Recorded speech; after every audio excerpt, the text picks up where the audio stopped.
Добар ден на сите. Јас сум наставничката Виолета Стевановска, доаѓам од основното училиште Свети Климент Охрид Битола и предавам во четврто оделение. Во ова видео ќе разгледуваме една многу битна наставна единица од предметот македонски јазик, која се однесува на главните делови во реченицата, а тоа се подметот и прирокот. Значи денеска ќе научиме што е подмет, што е прирок и како се определува подметот и прирокот во речениците. Најпрвен пред да почнеме да ги разгледуваме овие реченици, да видиме, односно да се подсетиме што беше реченица. Реченица е мисла искажана или запишана, која се состои од зборови кои имаат одреден редослед и на крајот од реченицата имаме одреден интерпунктиски знак во зависност од тоа дали е прашална, извична или расказна реченица. Расказните реченици кои најчесто ги користиме, обично во комуникацијата, тие секогаш имаат на крајот точка. Сега тука во продолжение представени ни се неколку реченици, односно поточно 4 реченици, кои ги треба да ги разгледаме и да видиме од што се токму составени. Значи пеперугата лета, Марко пишува, јагнето блее, девојчето спие. Гледаме дека од едната страна зборовите се обележани со црвена боја, а додека пак од другата страна, односно второто зборче во реченицата, се обележани со сина боја.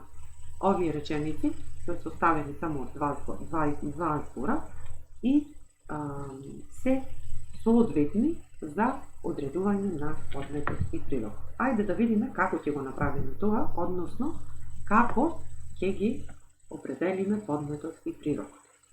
Значи подметот и прирокот се главни делови во реченицата. Како што кажав претходно, имам пеперугата лета. Пеперугата представува именка од женски род и тоа е подмет, додека пак лета е глагол и представува прирок. Понатаму, Марко е именка, машки род, собствена именка, пишува е глагол и представува прирок. Јагнето е именка, среден род и е подмет, блее е глагол и представува прирок. Девојчето е именка, среден род, тоа е подмет и спие е глагол, односно прирок. Ајде сега да видиме посебно како да го определиме подметот во реченицата. Филип игра со топка. За да можеме да го одредиме подметот, прашуваме кој игра? Филип, односно тоа ни е подмет. Или птицата лета во јато. Кој лета?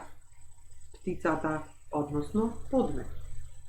Пристигна летото. Што пристигна? Летото, односно тоа е подмет.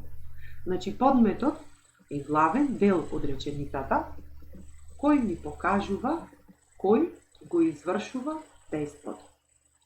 Обично го одредуваме со прашањето кој или во поретки случаи што.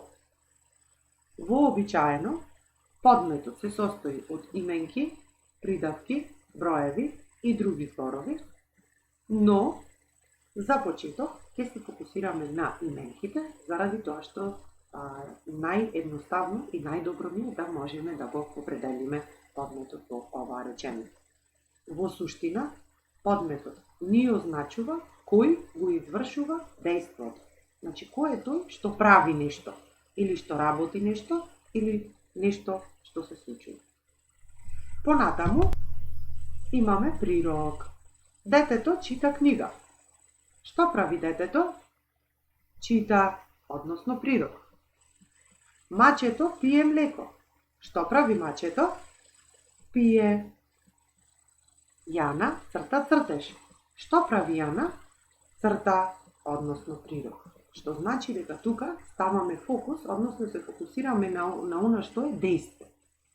Значи прирокот е главен дел во реченицата кој означува некое дејство, работа или состојба, која ја извршува подметот и се одредува со прашањето што.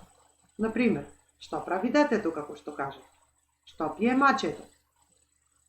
Што прави Јана? Да повториме.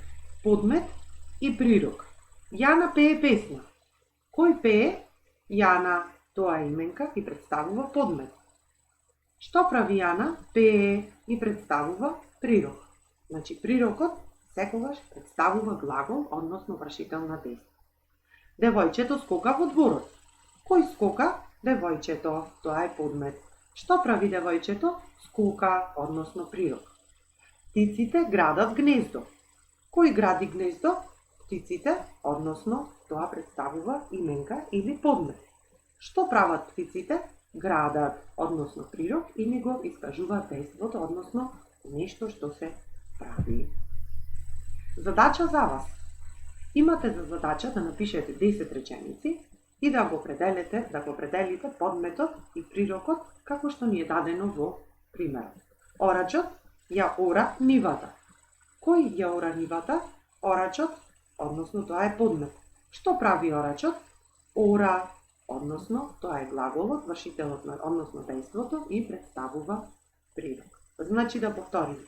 Подмет и прирок се главни делови во реченицата, со тоа што подметот вообичаено е именка, придавка, заменка, број, додека пак прирокот е секогаш го означува дејството и секогаш е глагол.